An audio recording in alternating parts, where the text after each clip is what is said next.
Saan mo nabigay? Guys, ito po oh. Guys, sa Dangwa kami. Tapos bumili kami ng bulaklak. Then nakiano kami sa may McDonald's. Ito mga bulaklak na binili namin sa Dangwa. Ayan. Then after, ano tawag ba sa inyo kuya? Anong tawag sa inyo? Flower arrangement? Flores po. Florist. Ito. Para makatipid kami, nag-arkla na kami ng florist. Halika kuya, dito ka. Kasama si kuya. Dalawa sila. Kuya, di ka. Ayan, si kuya kasama rin siya. Baka makita ko yun sa... Ayan. Ayan. Ang galing guys. So, alam ko na kung paano tawag dito, flower arrangement. Then sila yung florist. Yan. Dito na lang kami umano sa lugar na to kasi nga para less okay space kasi nga nangyari masikip din sa sa Dangwa, daming tao. Datingan po kasi ng ngayon, bulaklak. Bakit ano po? Datingan ng bulaklak. Datingan daw ng bulaklak kanina kaya masikip, maraming tao. Swerte namin kaya mga sariwa, mga bulaklak na ito. Ano ba tawag sa bulaklak na ito kuya? Thorium po. Thorium na kulay pink. Orange. Ito anong tawag dyan? Dahon, green line, pistil. Ay, mga dahon na yan. Ayan. Yun, baby spread. Ano tawag doon? Baby spread po. Baby spray? Aster. Or aster. Ayun o. Teka, papakita natin. Ayan, baby spray. Ayan. Ito yung mga nagawa.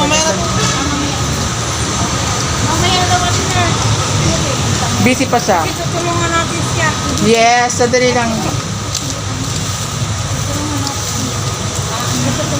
Guys, po-focus ko sa inyo kung paano siya gumawa para may idea tayo bilang florist. Si Kuya, ang galing niya. Ang florist. Kuya, anong pangalan mo? Jason po. Ha? Jason. Ano ulit Kuya? Jason po. Dizon? Jason Cal. Jason! Ang gandang pangalan artista. Actually, kapangalan mo rin ng pare namin sa Christ the King, si Father Jason. Teka, eto wait ito pa yan. Habang ginagawa si Kuya nang nagbabalik. Kuya, ang tawag sa ginagawa mo? Ano tawag dyan? Foam or sa foam? Foam. Binasahan mo siya. Tapos naging plastic. Kuya, ano pangalan mo kuya? Kevin. Ano ba mga pangalan artista? Kevin para kasi Kevin Costner Kevin Costner. Ayan, si Kuya. Nababasa ako? Tingnan niyo po kung paano siya gumawa. Ang galing-galing. Super galing. Wala pang isang oras. Teka. Kuya, karamitan ilang minutes ang mo? Ilang minutes ka gumagawa niyan? Saktong isang oras eh. Saktong? Isang oras. Sa 10 rows na ganyan, saktong isang oras. So far, nakaka 1, 2, 3, 4, 5, 6. So, nakaka 6 na si Kuya. Ayan. Nilalagay niya na.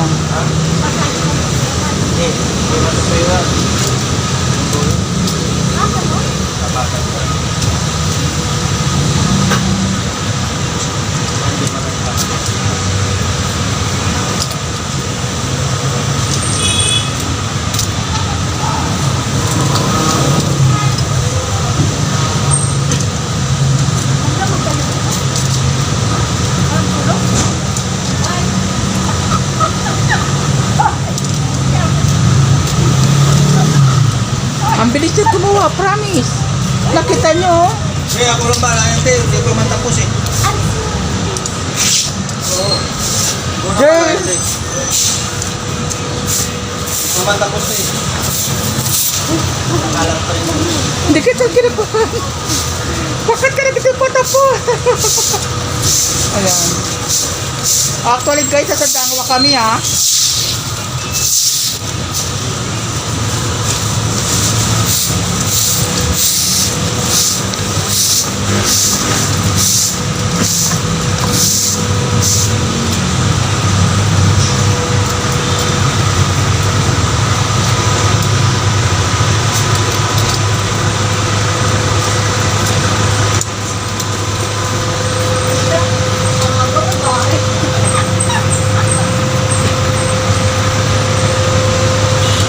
kasi.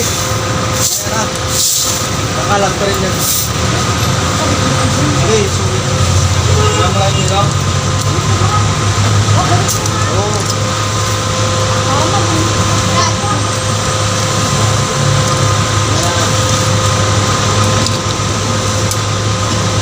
Ang bilis niya. Grabe. Tingnan mo.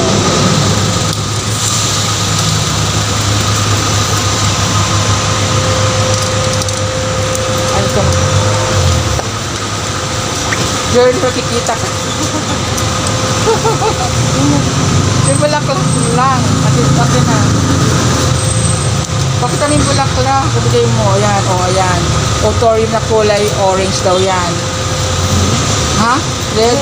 Red. Red ba yan? Orange yan. Yellow. Ay.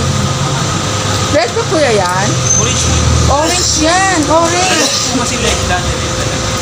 Red, orange yan. Sa Facebook kuya.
Kasi walo na yan eh. Dalawa na lang yung last natin.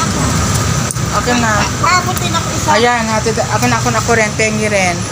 Diyan ka lang kuya sa I-message ko si ano.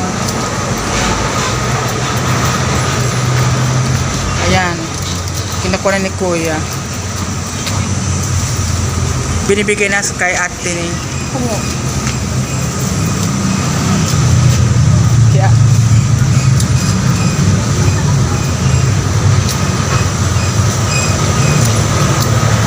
Sabi ko ano, isabay mo na siya.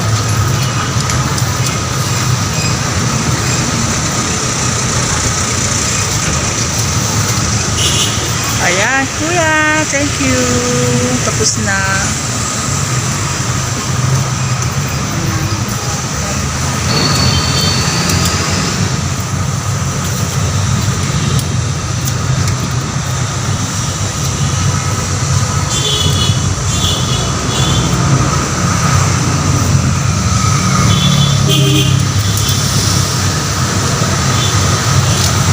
Ba't yung ginagawa mo yan? Tingnan natin ginagawa niya.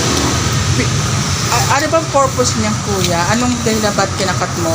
Para bago po yung para mag-revive. Para Mag-revive po. ma-revive, kailangan putulin? Kasi para sip-sip siya ng tubig. Kasi yung pum natin may tubig yan. Para Ganun. siya mas matagal. Oh my gosh, ngayon ko lang nalaman. Thank you Akala ko pa ang purpose sa pagputulan ay para ma-revive dahil lalagyan sa tubig na yan. Yung poem kasi may tubig na, kaya purpose para pinuputulan is ma-revive yon sa bagong cut na stem. Para mas matagal. Stem ba tawag dyan? Filament ba? Stem. Ha? Stem to. Oo, stem. Yun. Yan. Pinakat yung stem. Ayan, ayan na, di ba? Guys, natututo po ako. Alam ko na kung paano gumawa niya. At si kuya, tingnan mo. Oh, ang galing, oh. Ayan. Guys, magpaturo lang po tayo sa mga florist na katulad po ni Jason na napakagaling. At ang napakaganda ng ng flower arrangement niya. Ako galing po to sa to sa simbahan para kay Sacred Heart of Jesus. Kaya ang ganda-ganda ng simbahan ni Sacred Heart of Jesus. Ang ganda ng mga bulaklak niya. Yan, sariwang-sariwa. At ang galing ni Kuya. Kuya, invite mo naman kami sa sa yung ano, flower sa Dangwa. Ano bang ano nyo doon? Diyan po sa ano, Anong pangalan ng shop nyo doon?